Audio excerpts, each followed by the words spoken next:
Greetings everybody, my name is Tommy the Game Master and welcome to my channel.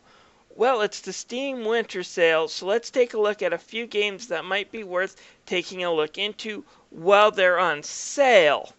And remember, if you don't play them for 2 hours or keep them for 2 weeks, then they are eligible for what is called a Steam refund.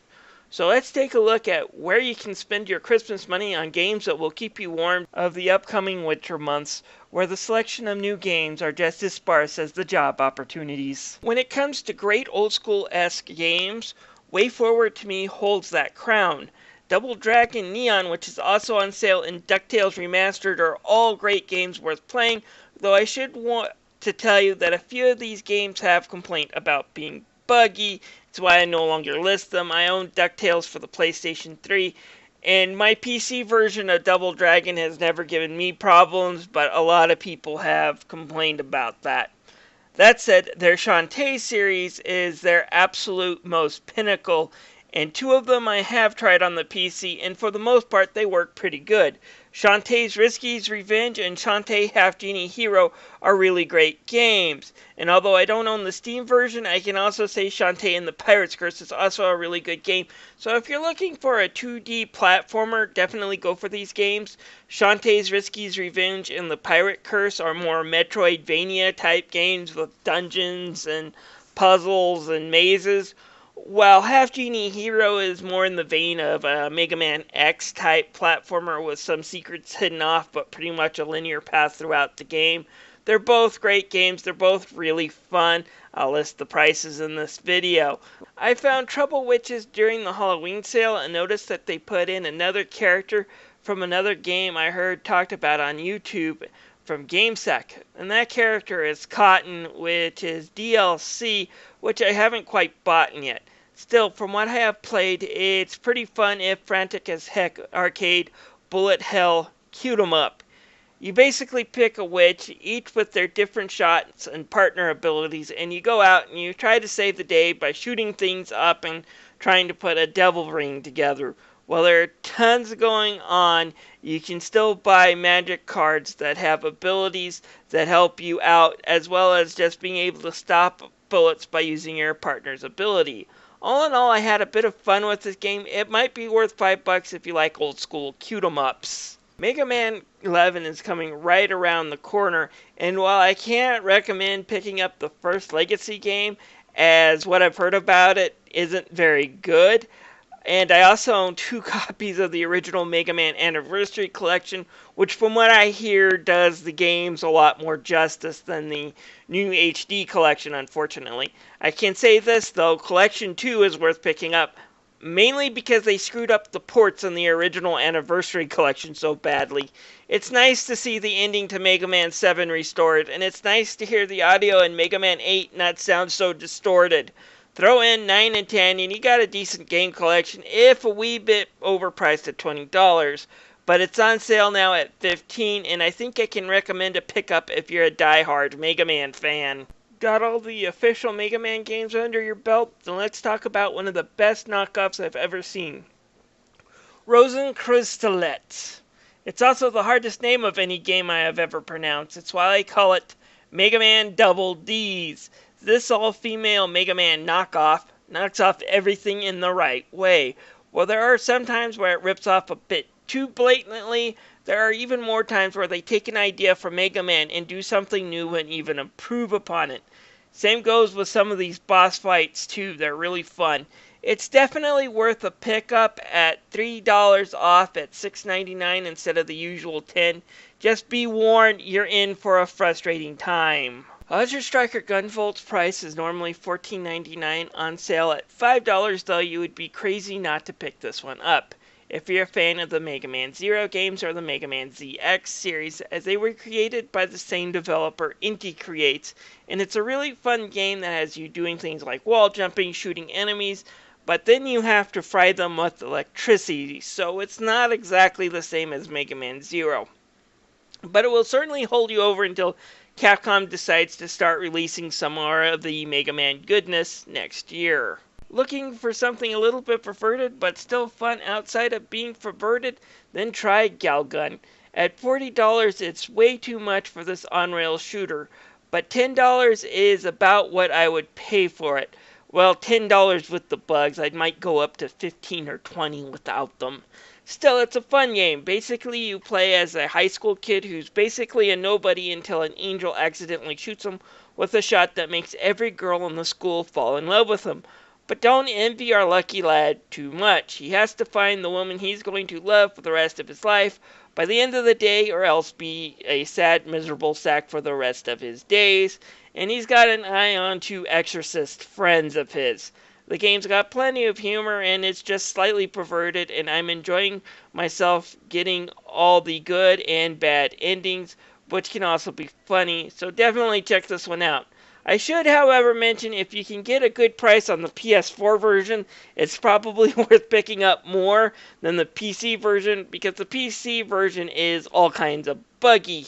Well, it's not a deal killer, but it's enough to be annoying enough for me to go get the console version because of the bugs, and it's frustrating that the publisher isn't going to patch the game. At its full price of $20, I really can't recommend Cuphead. At $15, though, it might be worth checking out. This game will appear on a lot of people's Game of the Year's list, but it's not going to be on mine. It's definitely a good game, though, to try. My problem with Cuphead isn't that I don't think it's a solid game or that there isn't any fun, especially in its frustration, because there's loads more here than there ought to be. But even the hardest of video games know to ease up on people for a few minutes to feel like they made some progress and to let them catch their breath. Cuphead, however, beats you into the ground constantly. That said, for as much as it beats you, I did find myself enjoying it for the most part, and there's no denying the charm of its 1930s cartoon presentation. It might be worth picking up and trying out, but don't let the charm fool you. It's really super hard, and that might break some players. Okay, so yeah, I usually save a spot in the list for these next two games every sale, but can you blame me? They're pinnacle of classic JRPGs, and if you're looking for games that only cost you a few dollars but will take a few weeks to complete, then why not these two games? Anyways, what you're looking at here is Final Fantasy IX, one of the best games in the series and usually goes for $20. At half price, though, it's definitely worth a pickup. I love the HD touch-up this classic game got, and if you find it too hard, there are plenty of cheats you can enable and try out, but be careful because these cheats easily break the game. The game's story, though somewhat comedic with character designs bordering on cartoony, even for their day, is actually one of the more darker and deeper Final Fantasy games stories. Basically, the story can be dwindled down to what does it mean to be alive, what does it mean to die, and how do people handle death when it's staring them in the face. Yep, this one's back, and yes, it's the same sale price as always, just $5. But why not? It's a classic JRPG, and yes, you have heard all the reviews. You probably have heard that this is a crappy port. Well, it's also been patched up the wazoo, and the current version is worth a pickup, provided you're someone who likes their games to have high resolution and don't care about their frame rates. Still, the game runs smoothly at a constant 30 frames per second, which, yeah, isn't quite as good as 60, but I still managed to play through it just fine. With 4Ks and things like adding in the character outlines back in, I can't recommend this classic JRPG enough. Story-wise, it's not as good as Final Fantasy IX, but as the characters are so enjoyable that even though Symphonia basically repeating the beats of Final Fantasy V and Final Fantasy X, I didn't mind because the character and the combat is so enjoyable. Berseria and Osteria are also on sale at good prices, but bang for your dollar, you can't do better than Symphonia in my opinion. Normally going for $15, this game is now on sale for just $3, and I can't think of a better game that I've talked about on this list that really gives you a big bang for your buck.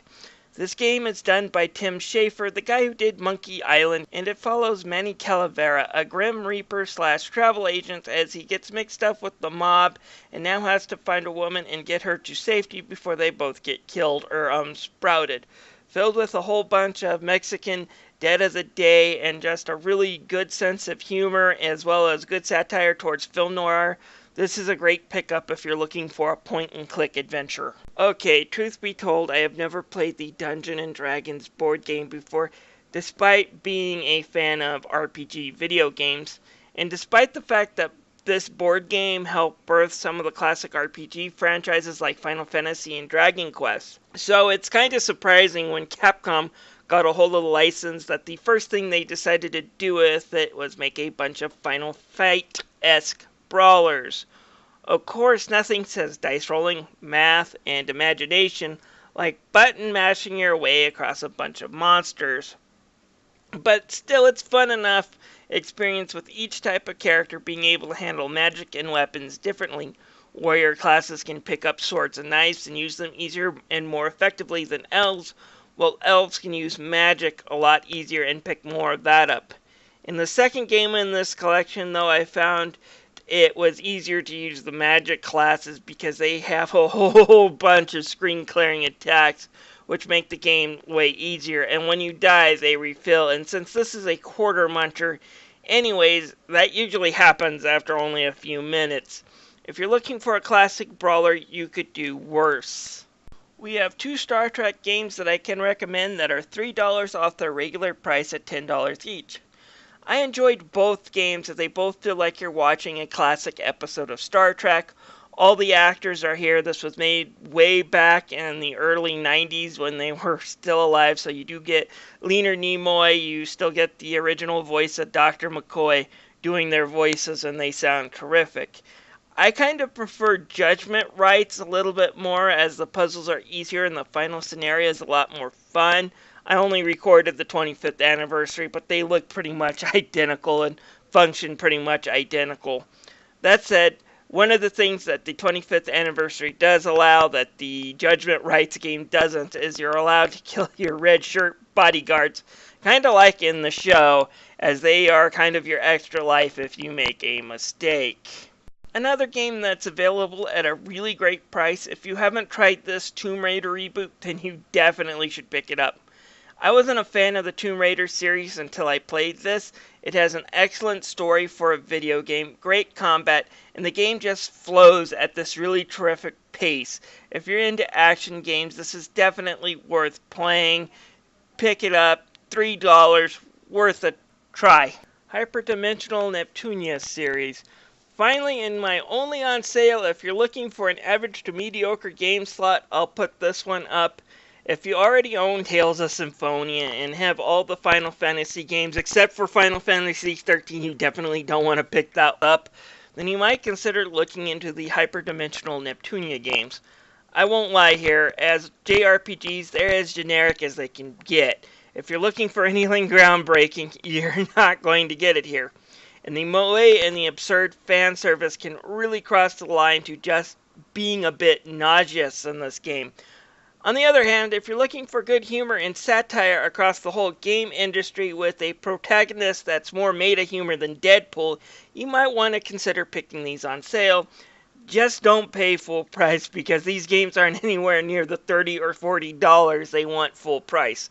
$3 to $7 for one, I can certainly see picking up, but certainly not $30.